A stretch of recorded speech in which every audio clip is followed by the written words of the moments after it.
Hi friends, चलो शुरू करते हैं। एसटी नंबर 105 जो मॉक टेस्ट आपका हुआ था, स्पीड टेस्ट 105। देखिए क्या क्वेश्चंस पूछे गए, क्या उसके आंसर्स होंगे। ठीक है ना, चलिए करते हैं सॉल्व। क्वेश्चन नंबर फर्स्ट देखिए, जो 76 नंबर सीरीज से आपका स्टार्ट हो रहा है पेपर के अंदर। देखिए क्या क्वेश्चन है आपका, first one. I want all people to be Indians first, Indians last and nothing else than Indians. आपको पता होना चाहिए कि एल्स के बाद में कभी भी आप किसका यूज नहीं कर सकते, देन का यूज नहीं कर सकते। एल्स के बाद किसका यूज करना होता है, बट का यूज करना होता है।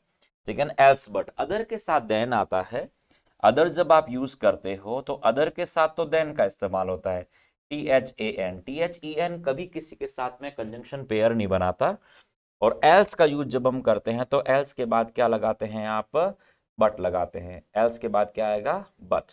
तो यहां पर आपको नथिंग एल्स देन इंडियंस की जगह आपको कहना पड़ेगा नथिंग एल्स बट इंडियंस। ठीक है, तो फर्स्ट वन जो क्वेश्चन था इसका आंसर है वो डी आंसर आपका होगा।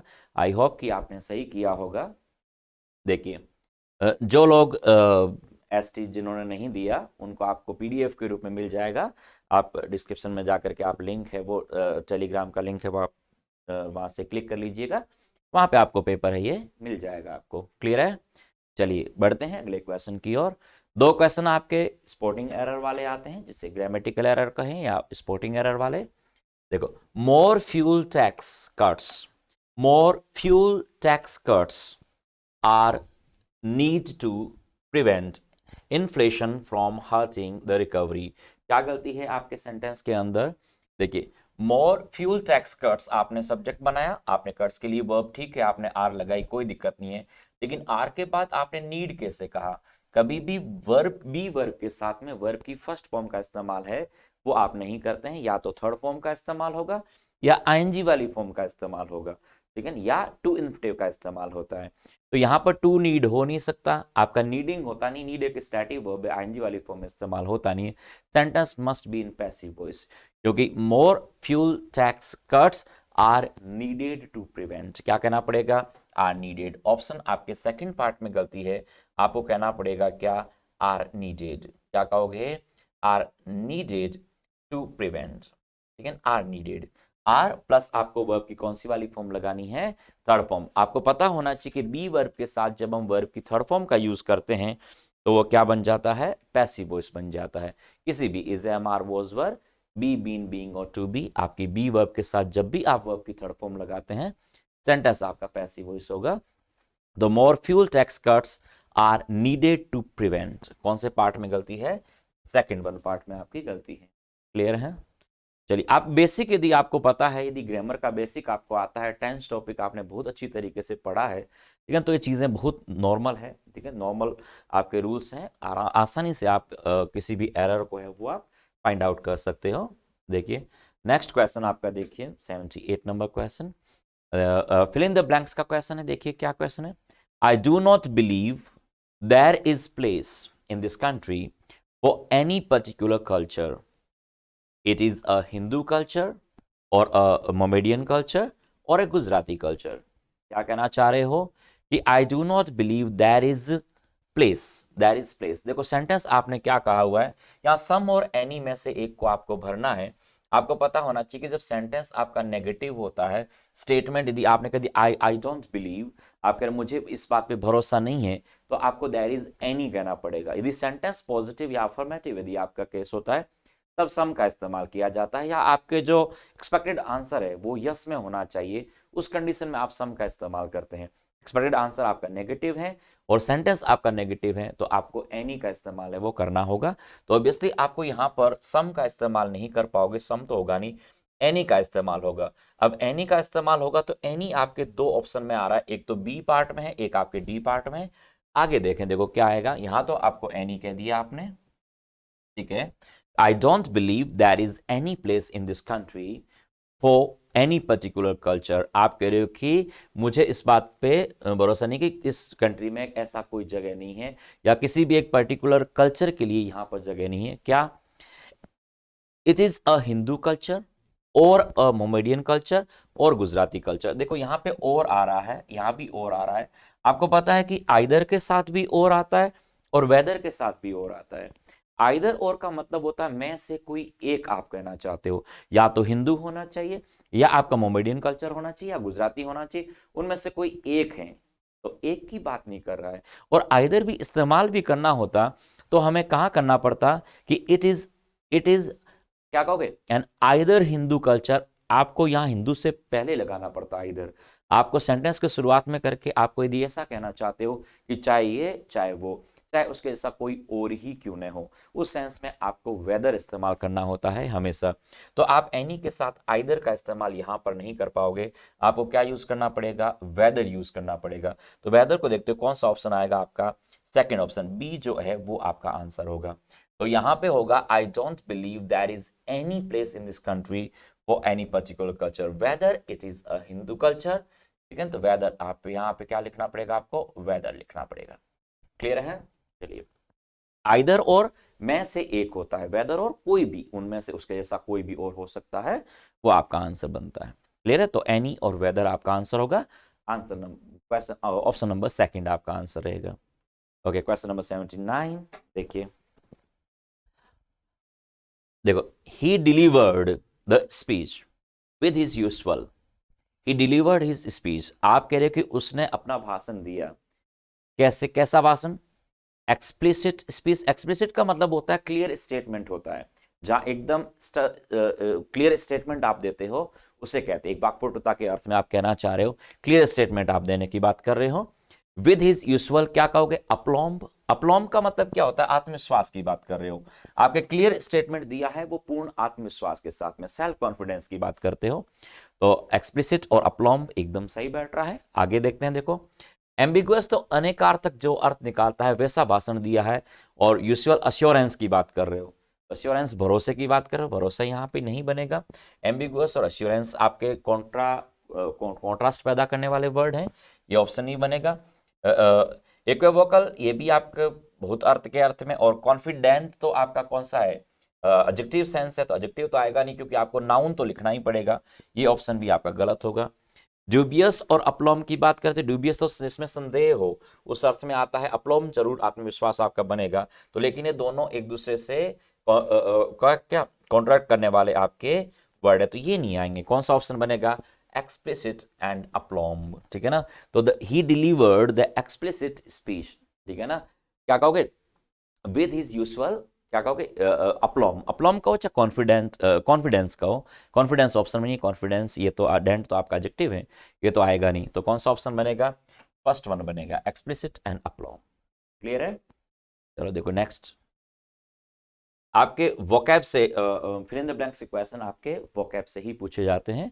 ठीक है ना? हो सकता है कभी ग्रामर भी दी जा सकती है आपको यहाँ पर, इडियम्स कभी कभी कभी आपको इसमें फ्रेजल वर्ब है वो भी पूछी जा सकती है, लेकिन पूरी संभावना है कि वो वोकैब से ही पूछेगा फिल इन द ब्लैंक्स के दोनों क्वेश्चंस आपके।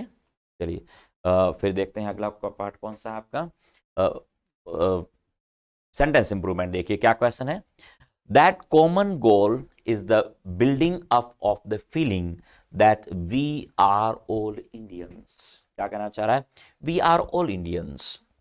क्या कहोगे, we all are Indians, we all are Indians people। ये तो ऑप्शन ही गलत है, आप Indians people ऐसे नहीं कहोगे। all we are Indians नहीं, ऐसे नहीं। all of us are Indians कह सकते हो, ऐसे ऑप्शन आएगा नहीं। और we are all Indians कहोगे या we all are Indians कहोगे। ध्यान रखना, ऑल और बोथ का यूज जब वर्ब कॉम्बिनेशन में करना होता है तो हमेशा पहली वर्ब के बाद होता है। ठीक है ना? और यदि बी वर्ब आती है या मॉडल आता है तो ऑल और बोथ का यूज हमेशा बी वर्ब के बाद किया जाता है, मॉडल के हमेशा बाद होता है। तो यहां पर वी ऑल आर इंडियंस आप नहीं कह सकते, आपको कहना पड़ेगा वी आर ऑल इंडियंस। पहले वी आएगा उसके बाद बी वर्ब आती है, और बी वर्ब के बाद आपको ऑल व बोथ का यूज करना पड़ता है। तो आपको कहना पड़ेगा वी आर ऑल इंडियंस। क्या कहोगे, वी आर ऑल इंडियंस। इसका मतलब क्या हुआ, सेंटेंस अपने आप में करेक्ट है, सेंटेंस में किसी भी तरह की कोई प्रॉब्लम नहीं है, सेंटेंस आपका नो इंप्रूवमेंट होगा। क्लियर है? तो ऑल और बोथ का यूज, ऐसे बोथ भी इसी तरीके इस्तेमाल होता है, बी वर्ब के ऑल और बोथ का यूज पहले नहीं, आपको बाद में करना पड़ता है, ठीक है ना। और एक से ज्यादा यदि कोई वर्ब होती है तब ऑल और बोथ का यूज हमेशा बाद में होता है, पहली वर्ब के बाद होता है। लेकिन यदि वर्ब एक ही है और मैन वर्ब के रूप में है तो उसके पहले होता है। लेकिन यदि वो बी वर्ब है तो हमेशा उसके बाद में ऑल और बोथ का यूज होगा, ठीक है। या तो आप ऐसे कह सकते हो कि all of us are Indians, या तो आप ऐसे यूज करिएगा, या वी आर ऑल इंडियंस आपको कहना पड़ेगा, क्लियर है। तो पार्ट कौन सा, इसमें इंप्रूवमेंट की जरूरत नहीं है, सेंटेंस अपने आप में करेक्ट है। बढ़ते हैं देखो अगले क्वेश्चन की ओर। Through this difficult journey the school role to sensitize young minds towards building a non-discriminatory world cannot be overstated। देखो क्या कहना चाह रहा है इस सेंटेंस में, the school role to sensitise. देखो पहली बात तो आपको क्या कहना पड़ेगा, स्कूल रोल नहीं स्कूल्स रोल कहना पड़ेगा। स्कूल रोल नहीं स्कूल्स, स्कूल में अपस्ट्रॉफी एस तो लगाना पड़ेगा। द स्कूल्स रोल, कौन सा ऑप्शन आएगा, स्कूल्स रोल्स, ये तो सी ऑप्शन होगा नहीं। और आपको यहां पर क्या करना पड़ेगा, इंप्रूवमेंट आपको करना पड़ेगा, तो इंप्रूवमेंट वाला दो ऑप्शन तो कट गए। अब आती है बात the schools role in sensitizing कहोगे, the schools role to sensitize कहोगे। रोल के बाद में इन प्रेपोजिशन आता है, लेकिन अब आप इन प्रेपोजिशन लगाओगे तो आपको पता होना चाहिए कि कोई भी प्रेपोजिशन यदि आप इस्तेमाल करते हो टू के अलावा तो उसके साथ हमेशा आईएनजी वाली फॉर्म आती है। टू के साथ आईएनजी वाली फॉर्म जनरली उस कंडीशन में आती है जब वो फ्रेज के अंदर लगा हुआ हो, कोई फ्रेजल वर्ब में टू आता हो, तब हम आईएनजी वाली फॉर्म जिरन का इस्तेमाल हम करते हैं।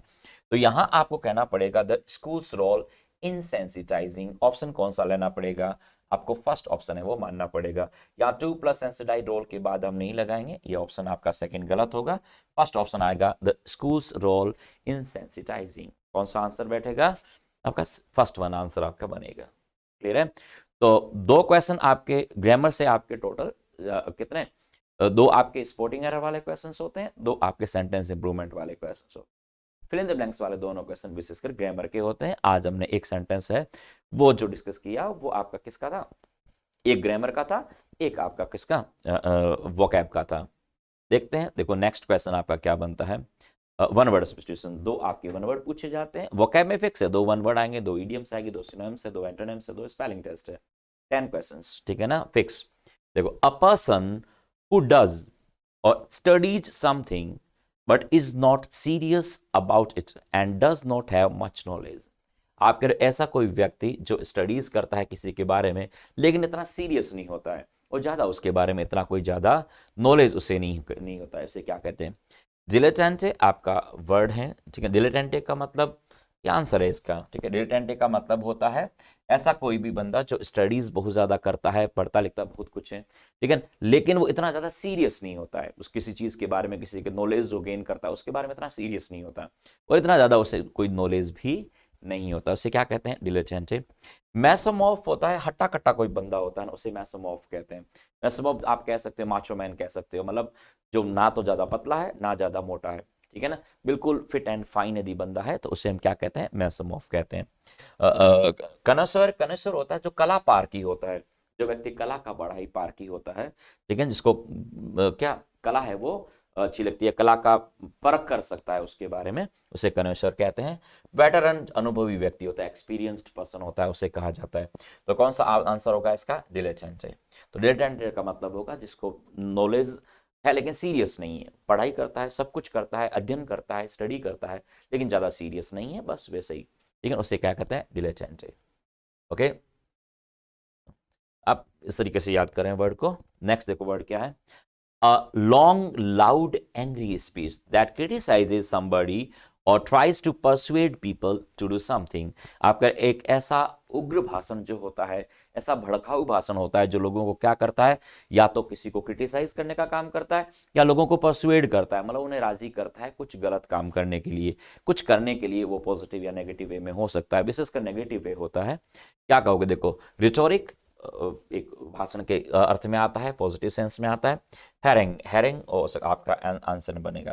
तो हैरेंग का मतलब क्या होता है, ओरेशन तो जो उपदेश वगैरह देते हैं उस अर्थ में आता है, ठीक है। तो कौन सा वर्ड है, हैरेंग।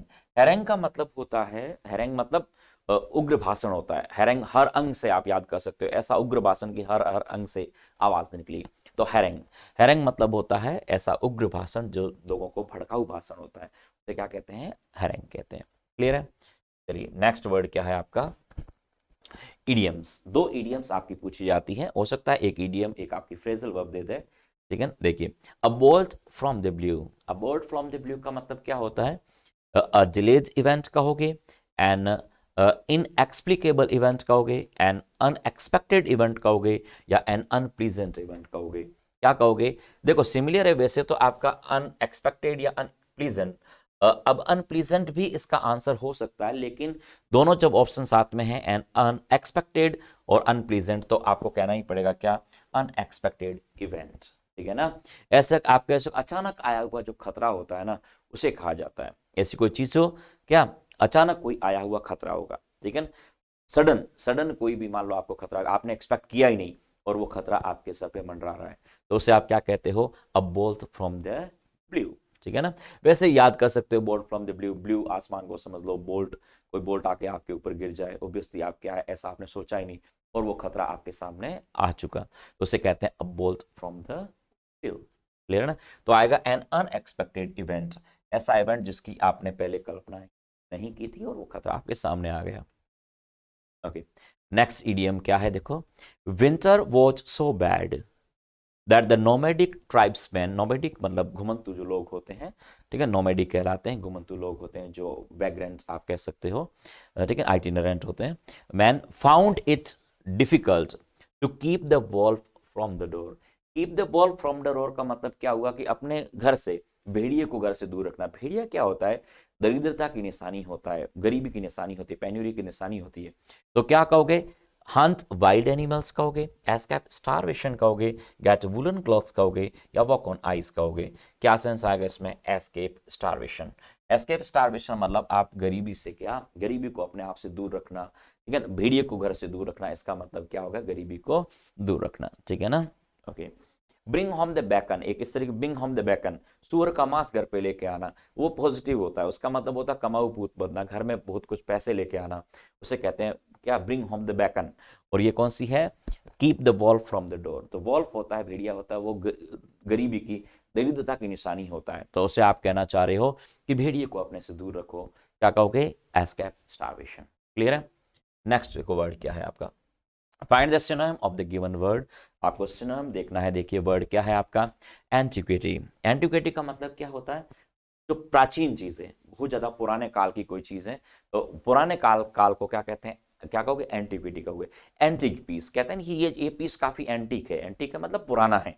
ठीक है ना। तो क्या कहोगे, देखो न्यूनेस, न्यूनेस तो इसका एंटोनिम हो गया। एंटीक पुराना है, ठीक है, मॉडर्निटी और कन्वेंशन दोनों ही तीनों ही आपके इसके एंटोनिम बन रहे हैं। न्यूनेस कहो, मॉडर्निटी कहो या कन्वेंशन कहो, ये तो एंटोनिम है। सिनोनिम्स कौन सा बनता है, एंटीक। तो एंटीक इसका सिनोनिम्स बन जाएगा एंटिक्विटी। ठीक है ना। एंटिक्विटी, शराब की बोतल भी तो आती है एंटिक्विटी। एंटिक्विटी प्राचीन मतलब बहुत पुराने समय की, तो क्या कहोगे, एंटिक्विटी, एंटीक। ठीक है। चलो नेक्स्ट सिनोनिम्स क्या आपका, इम्पोवरिस्ड। क्या वर्ड है, इम्पोवरिस्ड। इम्पोवरिस्ड का मतलब होता है किसी की पावर को कम कर देना, ठीक है, किसी की गुणवत्ता को कम कर देना।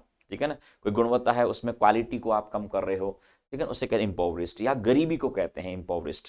पुअर कोई बंदा है, कोई दीनहीन प्राणी है, डेस्टिट्यूट है, तो उसे कहा जाता है। तो क्या कहोगे, देखो प्लेंटीफुल पर्याप्त मात्रा होता है, वेल्दी और सॉल्वेंट, ये तो पॉजिटिव वर्ड है तीनों के तीनों, इसके एंटोनिम बनते हैं। सिनोनिम कौन सा बनता है इसका, डेस्टिट्यूट। क्या है, डेस्टिट्यूट।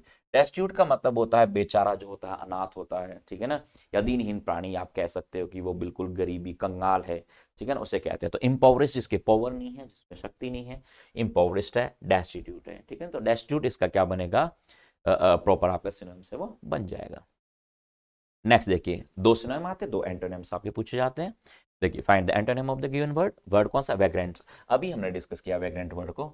वैग्रेंट का मतलब होता है जो घुमंतु बंदा होता है, आवारा। ठीक है ना, आवारा बंदा हो सकता है, घुमंतु हो सकता है, वैग्रेंट। ठीक है, मलंग, मलंग कह सकते हो वैग्रेंट। ऐसा बंदा जो क्या कुछ घूमने के लिए निकल जाता है, कुछ जरूरी नहीं कि उसके पास ज्यादा पैसा वैसा हो, जो पैसा हो बड़े क्या प्लानिंग के साथ जाता है घूमने के लिए, उसे आइटिनरेंट कहते हैं, पर्यटक जो होते हैं वो। और वैसे ही आवारा घूमने के लिए निकलते हैं, वो जनरली वैग्रेंट कहलाते हैं। ठीक है ना, वैग्रेंट कहोगे। तो वैग्रेंट हो गया कौन सा, आइटिनरेंट।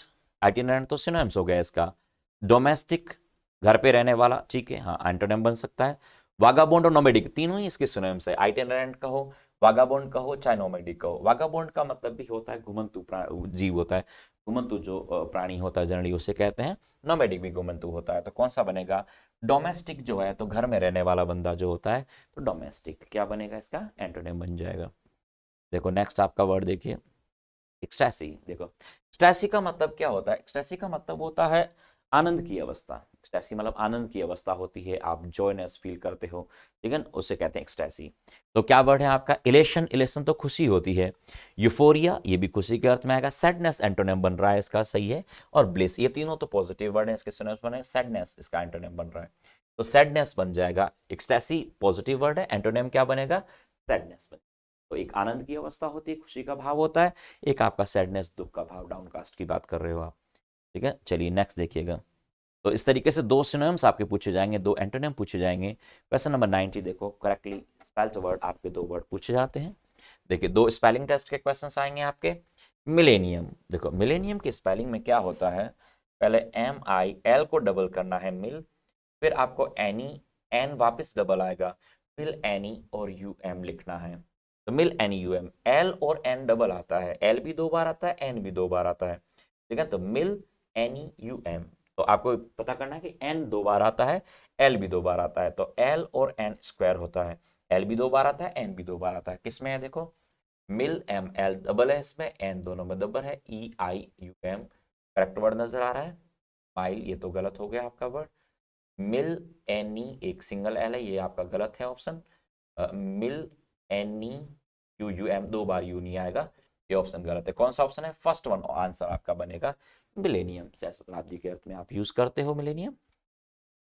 अगला वर्ड देखो क्या है, find the correctly spelled word diarrhoea. Diarrhoea की स्पेलिंग क्या होती है? देखो डायरिया में क्या करना है, DI लिखना है, ठीक है, फिर ए करके आर को डबल लिखना है, आर आपका डबल आ जाता है, ठीक है, फिर आपको क्या करना है, HO लिखना है, और फिर ई के बाद आपको ए लगाना है, डायरिया।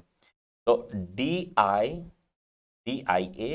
फिर आर को डबल करना है, HO करना है, फिर ई और ए आता है डायरिया में, ठीक है। डाई HOEA, ठीक है। किस ऑप्शन में है? देखो डायरिया फर्स्ट वन आपका बिल्कुल गलत स्पेलिंग है।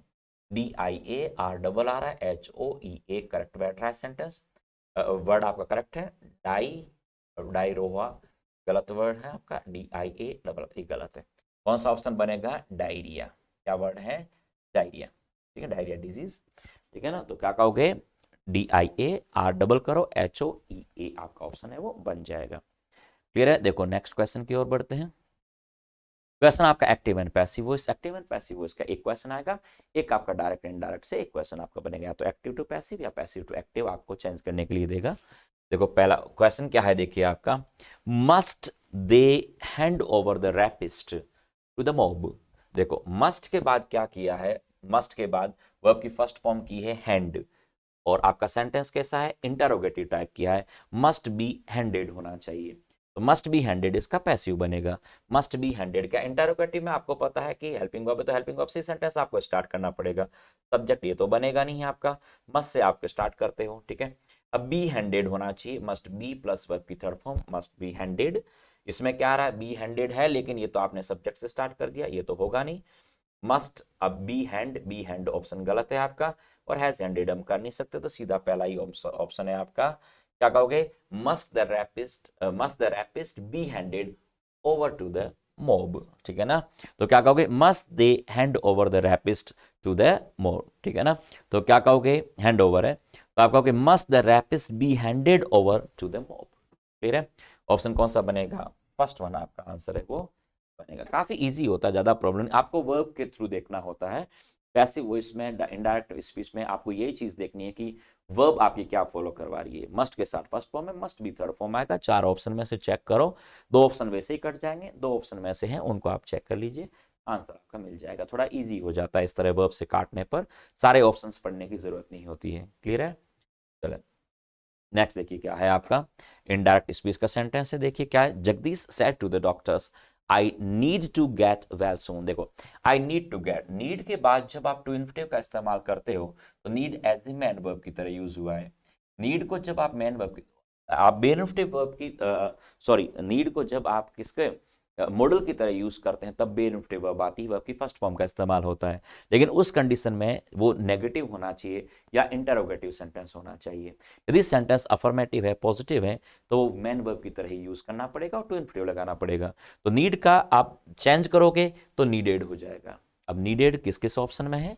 नीडेड आपका फर्स्ट ऑप्शन में है, सेकंड में है, नीड आपका ये गलत ऑप्शन है, नीडेड आपके इस ऑप्शन में है। देखो दूसरी बात, इस सेंटेंस सैड से, सैड आपने said to the doctors, sentence simple वाला सेंटेंस है, सिंपल है, इसका मतलब आस्क आपका नहीं बनेगा। ठीक है, आस्क वाला होने को आस्क हो सकता है, ठीक है ना, लेकिन यहाँ पर आपने नीड कहा तो ये ऑप्शन आपका यहाँ भी गलत हो गया। ठीक है ना, इस सेंटेंस में इफ लगा रहे हो, ये कंजंक्शन आपका आएगा नहीं, दो ऑप्शन कट गए।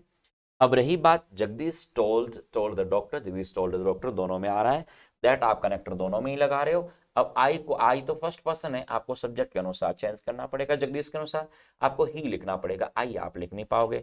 इसमें भी आंसर कौन सा है? फर्स्ट वन आंसर बनेगा कि Jagdish told the doctor that he needed to get well soon. Clear है? तो फर्स्ट वन ऑप्शन आपका बन जाएगा। सेकंड ऑप्शन के अंदर भी ये था, लेकिन सेकंड ऑप्शन में आपने प्रोनाउन है वो आपको सब्जेक्ट के अकॉर्डिंग ही करना पड़ेगा, आई आप नहीं लिख पाओगे, गलत हो जाएगा सेंटेंस, और दो तो ऑप्शन ही आपके गलत है। क्लियर है?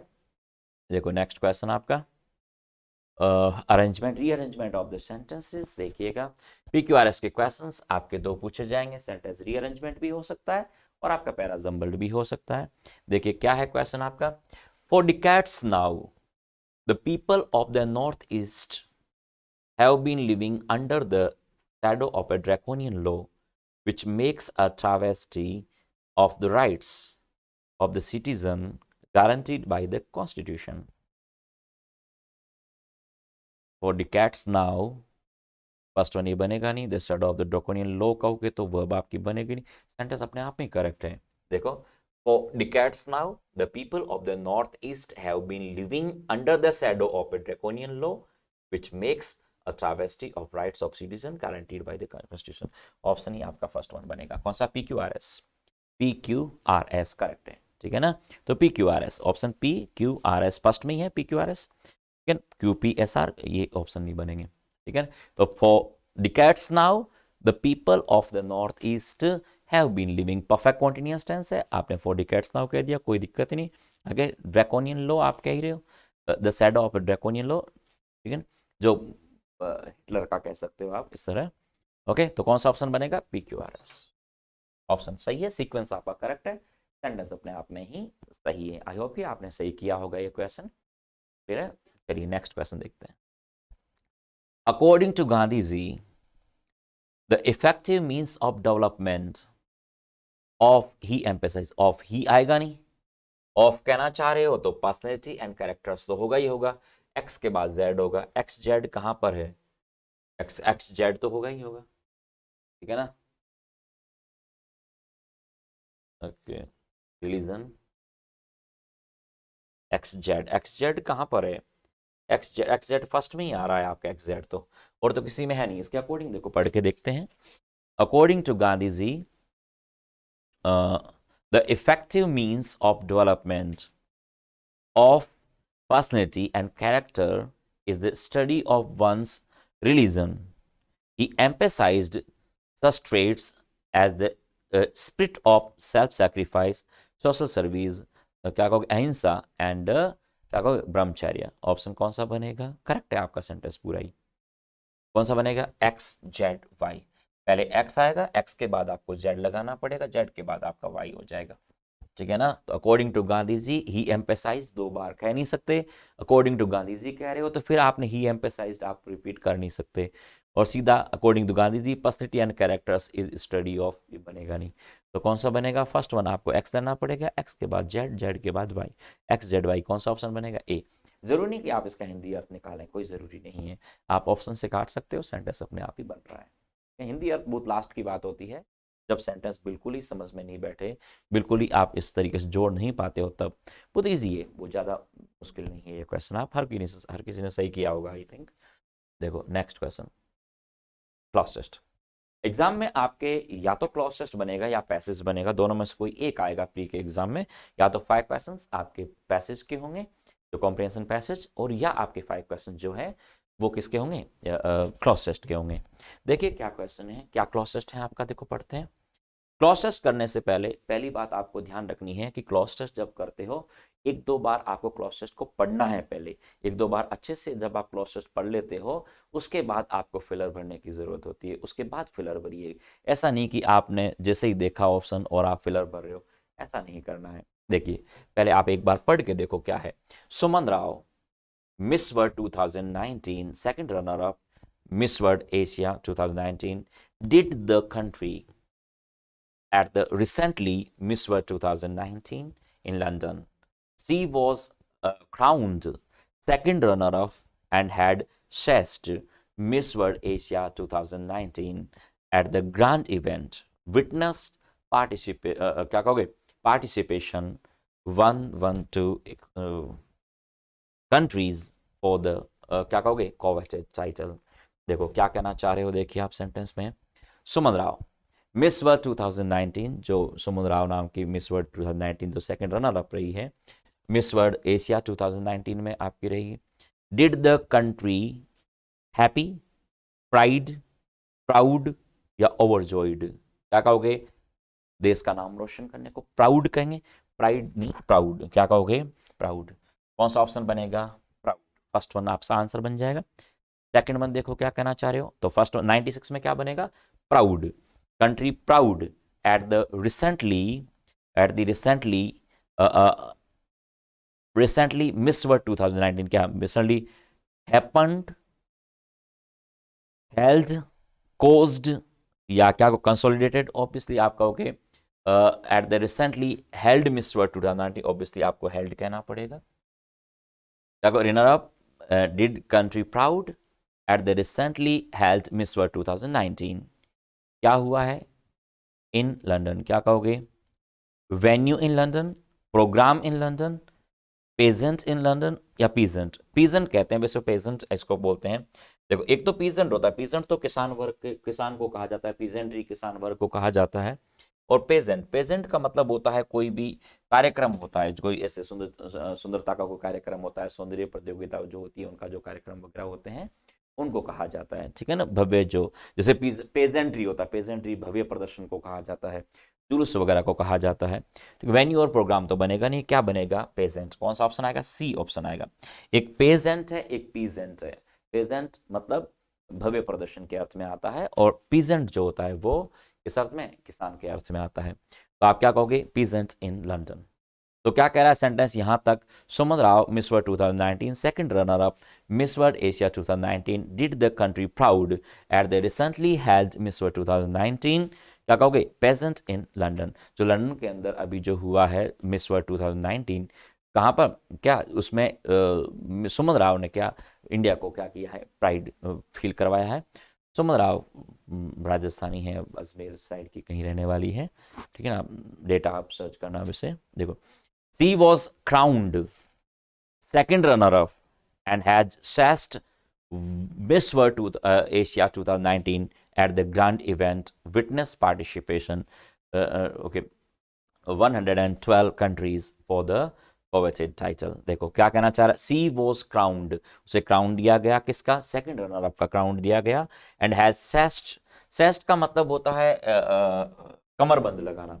कमरबंद होता है ना, जैसे कमर पे जैसे कोई मिस वर्ल्ड बनती है या मिस यूनिवर्स बनती है तो कमर बंद देते हैं, कमर पे पट्टी जो बांधते हैं इस तरह का जो बांधते हैं ना, तो कमरबंद को कहा जाता है सेस्ट, ठीक है। तो had sashed Miss World Asia 2019 at the grand event, witnessed, grand event where witnessed participation कहोगे, विच विटनेस्ड कहोगे, हुम विटनेस्ड कहोगे या देयर विटनेस्ड। ऑब्वियसली आपको कहना पड़ेगा, तो ग्रांड इवेंट था जो कि पार्टिसिपेंट का विटनेस्ड बना, तो क्या कहना पड़ेगा, विच, क्या कहोगे, विच विटनेस्ड पार्टिसिपेशन, क्या कहोगे, participation from 112 countries to countries, in countries या एट कंट्रीज। ऑब्वियसली आपको कहना पड़ेगा क्या, फ्रॉम, क्या कहोगे, from 112 countries for the coveted title. Clear है, देखते हैं एक बार दोबारा, देखो इनको कंफर्म करते हैं। देखो क्या बनेगा, Suman Rao Miss World 2019 runner up, Miss World Asia 2019, did the country proud at the recently held Miss World 2019 क्या कहोगे?